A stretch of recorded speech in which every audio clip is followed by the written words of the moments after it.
Une école apparemment comme les autres, pourtant elle est unique en son genre.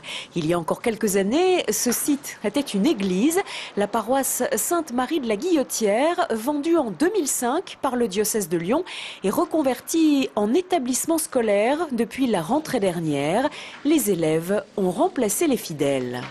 Ce qui est très particulier dans cet nouvel établissement scolaire, c'est d'être dans une église et dans un lieu qui est déjà chargé d'histoire et qui a une âme, une histoire particulière, puisque c'est une église qui a été voulue par le diocèse de Lyon dans les années 50, qui a été construite en 1958 et occupée jusqu'en 2005. Et la continuité spirituelle est assurée car l'école en question est un établissement d'enseignement catholique.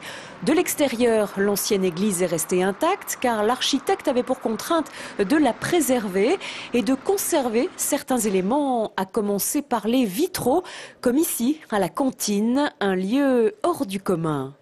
Je pense que des restaurants scolaires avec un vitrail comme ça, je suis sûr qu'il n'y en a pas deux à Lyon, peut-être même en France, puisqu'ici c'est le plus grand vitrail de l'établissement, un vitrail qui fait à peu près une quinzaine de mètres de haut.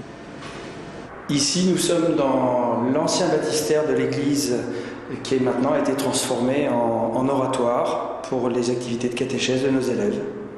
On a gardé le maximum d'objets liés à l'ancienne affectation du bâtiment qui était l'église. Par exemple, le chemin de croix, on a même gardé un tronc à l'entrée de l'établissement. Pas question donc de tirer un trait sur le passé, les fidèles ont disparu, mais l'esprit de la paroisse hante encore les murs, un esprit de recueillement propice à l'enseignement. C'est un lieu qui a une âme, un lieu où il y a eu des chrétiens qui ont été baptisés, qui ont vécu l'Eucharistie, etc. Et c'est un lieu qui est déjà habité d'une présence. Et donc, c'est une continuité pour moi que de vivre la pastorale dans un cadre comme Sainte-Marie de la Guillotière auprès des jeunes. L'église Sainte-Marie a bien failli être démolie. Elle a pu être sauvegardée grâce à la mobilisation des fidèles. Aujourd'hui, elle connaît une nouvelle vie, une reconversion réussie.